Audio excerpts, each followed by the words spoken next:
ভোটের আগে অর্থের অপব্যবহার ও ভোটার প্রভাবিত করার আশঙ্কা ঠেকাতে নজিরবিহীন কঠোর সিদ্ধান্ত নিয়েছে বাংলাদেশ ব্যাংক। নির্বাচন কমিশনের অনুরোধে আগামী ৮ থেকে ১৩ ফেব্রুয়ারি পর্যন্ত মোবাইল ব্যাংকিং ও ইন্টারনেট ব্যাংকিং লেনদেনে বড় ধরনের সীমা আরোপ করা হচ্ছে।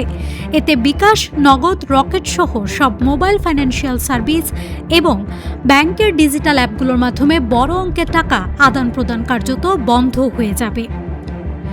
এই ৬ দিনে এমএফএস এর মাধ্যমে একজন গ্রাহক দিনে সর্বোচ্চ ১০,০০০ টাকা পাঠাতে পারবেন। প্রতিটি লেনদেনের সীমা নির্ধারণ করা হয়েছে মাত্র ১,০০০ টাকা।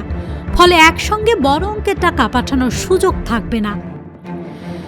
একই সঙ্গে ইন্টারনেট ব্যাংকিং ব্যবস্থাও আরও কঠোর করা হচ্ছে। ব্যক্তি থেকে ব্যক্তি টাকা পাঠানোর সুবিধা সাময়িকভাবে বন্ধ রাখার প্রস্তুতি নেওয়া হয়েছে।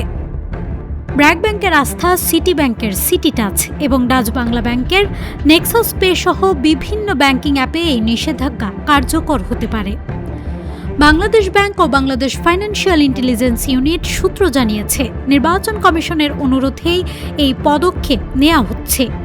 মূল লক্ষ্য হল ভোটারকে কেন্দ্র করে অর্থের অপব্যবহার ও ভোটার কেনাবেচার মতো অভিযোগ প্রতিরোধ করা। এদিকে নগদ টাকা উত্তোলন ও জমার ক্ষেত্রেও নজরদারি জোরদার করা হয়েছে। কোনো হিসেবে একদিনে ১০ লাখ টাকা বা তার বেশি লেনদেন হলে তা বাধ্যতামূলকভাবে বিএফআইইউকে জানাতে হবে। প্রতিবেদনে অসঙ্গতি বা সন্দেহজনক লেনদেন ধরা পড়লে সংশ্লিষ্ট ব্যাংকের বিরুদ্ধেও ব্যবস্থা নেওয়া হতে পারে। বাংলাদেশ ব্যাংকের মুখপাত্রের বরাতে জানা গেছে, নির্বাচন কমিশনের চাহিদা অনুযায়ী শিগগিরই এ বিষয়ে প্রজ্ঞাপন জারি করা হবে। প্রয়োজনে লেনদেনের সীমা আরও কমানো বা পরিস্থিতি অনুযায়ী পরিবর্তন আনা হতে পারে। বর্তমানে যেখানে এমএফএসে দিনের সর্বোচ্চ ৫০,০০০ টাকা পর্যন্ত লেনদেনের সুযোগ রয়েছে, সেখানে হঠাৎ এই কড়াকড়ি গ্রাহক ও ব্যবসায়ীদের মধ্যে নানা আলোচনা তৈরি করছে।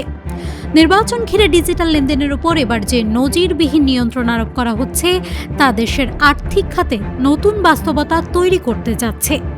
News desk, Manabzamin.